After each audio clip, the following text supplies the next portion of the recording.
Today we will begin with the next topic, that is system call. What basically is a system call? Like we have discussed regarding the operating system. Operating system is the interface between the computer user and the computer hardware, isn't it? So likewise, system call is a interface between processes and the operating system. See here, it is interface between processes. Now, so far we know that there are lots of processes that is going on within the operating system. So, system call will occur between process and the operating system. Now, you may be thinking that why there is a need for the process to have an interface with the operating system. So, for that you have to understand that in any system, the operating system operates in two modes. One is known as the user mode and another is known as the kernel mode. So basically when the end user runs any application program, right? So it runs in this user mode. Another name for this user mode is that it is a safe mode. And here you can see kernel mode is there. So here this is a privileged kind of a mode. So here in the safe mode, what happens is that, see, different programs are going to operate in this. Now you may have experienced this. Let's say suppose if you have started your Word and suppose you have started your PowerPoint as well. So suppose if by some reason your Word, say suppose it hangs up or some issue happens with that Word.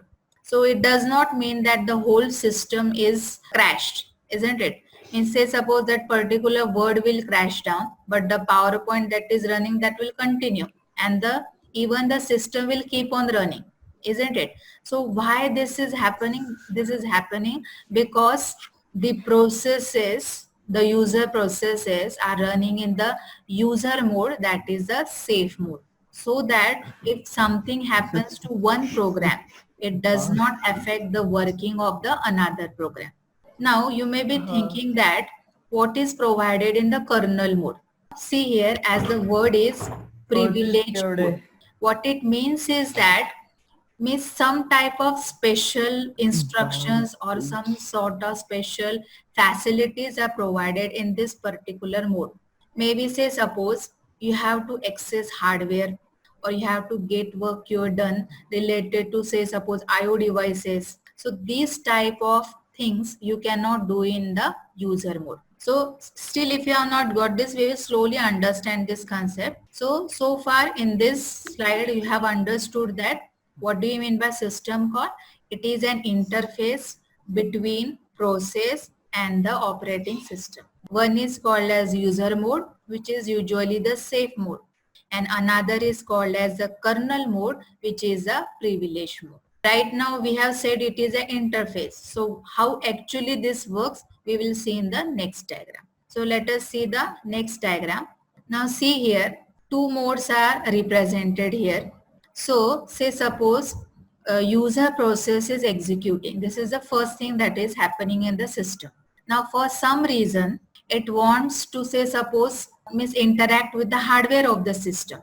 So user mode does not have the privilege to interact with the hardware. So what it will do? It will say suppose it will give a system call. Right now we have just discussed that system call, what it is. It is nothing but the interface between process and the operating system. So suppose if it wants to, let us say, get work done related to the hardware, it will give a system call. Then when it gives a system call, that system call, say suppose it will be executed, and then the system call will give the desired result to the this particular user process. This is how the process running from user mode interacts with the kernel mode. Let us again put it in this way. See, what is actually this system call is doing is that it is allowing the user level processes to request some services from the operating system, which process itself is not allowed to do. So since it is working in the user mode, it does not have all the privileges. So hence it will request the operating system, please provide me this and that, So operating system, then it will provide it. And when it will provide it, when the user level process gives the system call. So basically, in another words, you can say system call is nothing but a call for the operating system to perform some task on behalf of that particular process or program. And due to this, why we call that system call is the interface between process and the operating system. All our application programs, okay, so they initially work in the user mode. And suppose say they require some services from the operating system, like say suppose they want to access a file from the hard drive, or they want to access a file from the pen drive, then since they are in user mode, they cannot access the hardware. So that is why they will give a system call to the operating system that please provide me this one.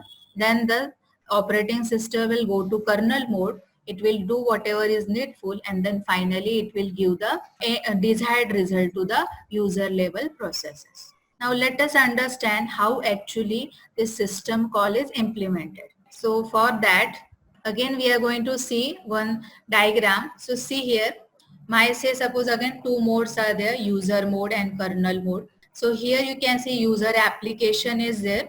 Application means take any example, Microsoft Word, PowerPoint, whatever. So say suppose when I start my PowerPoint application, let us say, so what I am going to do, I am going to invoke the open call.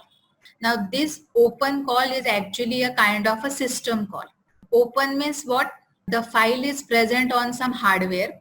So in user mode, the process cannot work with the hardware since it is not in a non-privileged mode. So this is a facility provided only in the kernel mode. Kernel actually is the core part of the operating system, right? So suppose I want to open a file present on some hard drive, or say suppose some pen drive. So I will give the system call open. And here you can see in the kernel mode, what happens is that it will do all the needful, and then finally it will return the desired file descriptor to the our user applications. See, this whole process is totally invisible to the end user. See, what happens is that user just clicks on that particular file. Means what actually I do is that suppose I want to open a file on the hard drive. Okay, I directly go to that particular folder and just double click on it.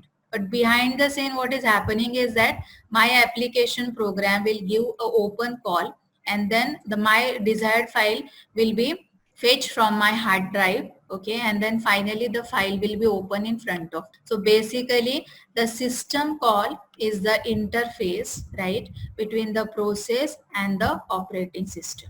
So here, as you can see on the screen, I have mentioned some system calls. Like one example we have already discussed here, that is the open system call. Likewise, read is there, write is there, and close is there. So depending on that, whatever the application program wants the work to be get done, it actually gives the appropriate call to the system. So this is the overall concept of the system call. Here I have just mentioned some 4 system calls, like say suppose open is there, close is there, read is there, write is there. These are the some basic system calls. Means in a short way, what I can say, system call is nothing but like I am requesting the operating system that provide me this service. So when I am in the user mode, I don't have that many privileges. Hence, I request the operating system for some particular service. So system call is nothing but it is an interface between process and the operating system. Let us move ahead and we will next see in details the different types of system calls. In all, we are going to discuss 5 types of system calls, and you have to actually remember which are the different system calls within each category. As you can see, 5 types are there. One by one, we will cover each of this. First is known as the process control system call. This is related with the processes. Then file manipulation, obviously it is related to manipulation of files. Then next is the device management. Here it is related to manipulation of device. Then information management. Here, this is related to the maintenance of the information, and finally the communication, it is related with the communication. So these are the 5 types of system calls present in the system. Now within each system call, we are going to see what exactly are the system calls. So let us start with the process control. So this is the first type, that is the process control. So in task manager, there is a process tab. So here you can see all the different types of processes run by the users. So out of this, some processes are of users processes and some are system processes. So what are the different system calls related to process? Obviously, one will be creation of process, execution of process, loading of process, ending process, aborting process, terminate process, suspension of process, or if you have for a while suspended process, you can resume it. Then get and set process attributes such as ID. Each process has its own ID. Then different states of process are there, and then along with each process a priority is mentioned. Priority indicates that suppose if a high priority process is there, then it will be given a chance to execute it much faster than the other processes. And then wait for time event, then you can also change the priority of the process. So these are all the different kinds of process control system calls. Second type is, after this, second type is file manipulation. Create file, then we may delete it or we may open it, we may close it, we may read the file, we may write the file, we may reposition the file or get its attributes, right, or set its attributes. Then next is the device management, still related to manipulation of the device. Now, like say suppose I want to use a device, then I have to give a system called request device. So these are all the different system calls related to device management. Like say suppose if I want to use something, first I have to request it. Then suppose my work is done, then I have to release the device. Then may suppose I have to read something from that device. Maybe I have to write something to that particular device. So likewise you can keep in your mind how to remember this particular system calls. Next one is information management. So related to this, what will be there? Say suppose get time, set time, get system data, set system data, or say suppose get and set process, file or device attributes. These are the different system calls related to information management.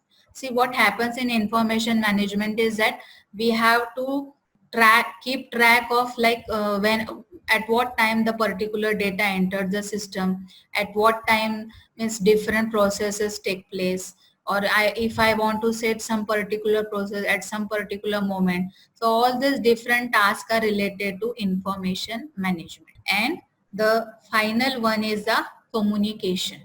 Now here obviously these all are system calls related to communication. Now we are living in a way, in such a era that everything is very connected, isn't it? Like this in this first important system call will be obviously create the connection, then say suppose delete the connection, then say suppose send a message, receive message, transfer status information, and logically attach or detach the remote device. Like say I think you have used this, isn't it? Like we connect our mobile to access the internet. Sometimes we attach it, sometimes we detach it. We are having the Wi-Fi access router in our home. So these are the different system calls related to the communication. So this was all regarding the system call.